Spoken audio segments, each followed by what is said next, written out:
Hello বন্ধুরা, তো একটা খুবই ইম্পর্টেন্ট বিষয়ে আমি কথা বলতে চাই। সেটা হচ্ছে দেখো, আ খাদানের অ্যানাউন্সমেন্ট হওয়ার পর থেকে আমাকে WhatsApp এ ৩-৪ জন আছে, তারা কিন্তু টানা আমাকে কনস্ট্যান্ট মেসেজ করে। আমি দেখেছি স্পেশালি যে ৩-৪ জন।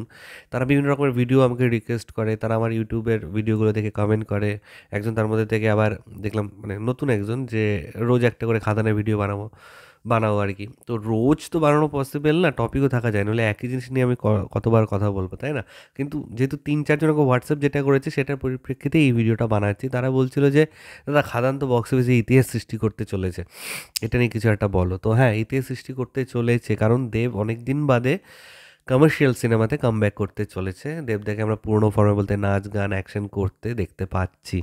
তো সেটা তো মানে দেব যে ফিরে এসছে এটা তো হিস্ট্রিতে লেখা থাকবে আরকি। বাংলা সিনেমার ইতিহাসে। যে দেব শুরুতে এরকম একটা ফরম্যাট দিয়ে শুরু করেছিল। দেন একটা লং পিরিয়ড সে অন্য ধারার কিছু সিনেমা করেছে।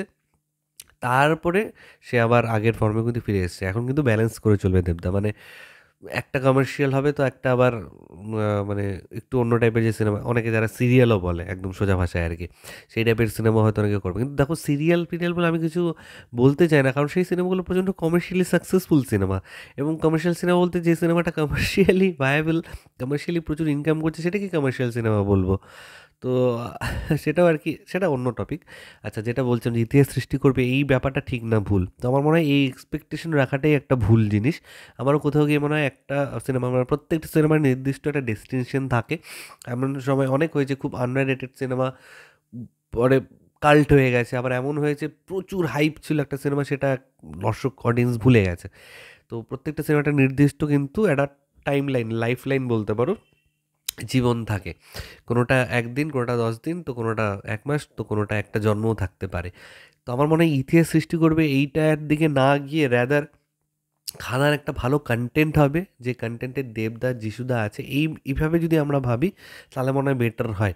এবং একে যে ইতিহাস সৃষ্টিই করতে হবে তার কোনো কারণ নেই। আমি দেবদাকেও কিছু ইন্টারভিউতে আমি বলতে শুনছিলাম যে খাদান খুবই এক্সপেরিমেন্টাল সিনেমা এবং বক্স অফিসে এটার রিটার্ন পাওয়াটাও একটা আ মানে একটা চ্যালেঞ্জিং বিষয় আরকি।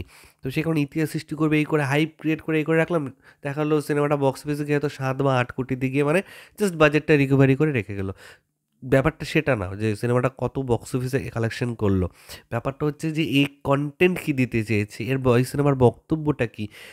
এই সিনেমাটা কি পুষ্পা, কেজিএফ ওখান থেকে ইন্সপায়ার্ড হয়ে মানে যা খুশি একটা গল্প দেখানোর জন্য বানানো হয়েছে?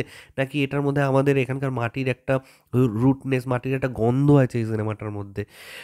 এই ব্যাপারটা কিন্তু খুবই এবং সেটা যদি বাই চান্স হয়ে যায় না, তাহলে কিন্তু অটোমেটিক একটা সিনেমা লং রানে চলে যাবে। বহুরূপের মধ্যে অডিয়েন্স যেটা পেয়েছে আরকি। একটা টান ফিল করেছে, কানেক্ট করতে পেরেছে। তো খাদান আগে থেকেই নাচানাচি করে মনে হয় ইতিহাস সৃষ্টি করে এ করবে যে হ্যাঁ ২০ কোটি ২৫ কোটির বিজনেস করবে। এই এক্সপেকটেশন নিয়ে যদি তুমি দেখো, পরে হয়তো দেখলে যে তোমার মনোপ্রত সেই এক্সপেকটেশনটা ফুলফিল হলো না। তো আমার মনে হয় সেরকমভাবে না। একটা সুন্দর কনটেন্ট আসছে বাংলাতে, যেটা কিনা অনেকদিন বাদে একটা বড় স্কেলের সিনেমা আসছে। দেবদা পুরোনো ফর্মে আসছে। যিশন গুপ্তর সাথে কাজ করছে, অনির্বাণ দা আছে। প্যারালাল জুটিটা ফিরে আসছে। এই যে সমস্ত কিছু মিলে সুইন্দর ফিল্মসের সাথে দেব এন্টারটেইনমেন্টস কাজ করছে। নতুন একজন ডিরেক্টর সুজিত দত্ত, রিনো, তার কাজ কেমন হবে, ফ্রেশনেস থাকে কি থাকে না?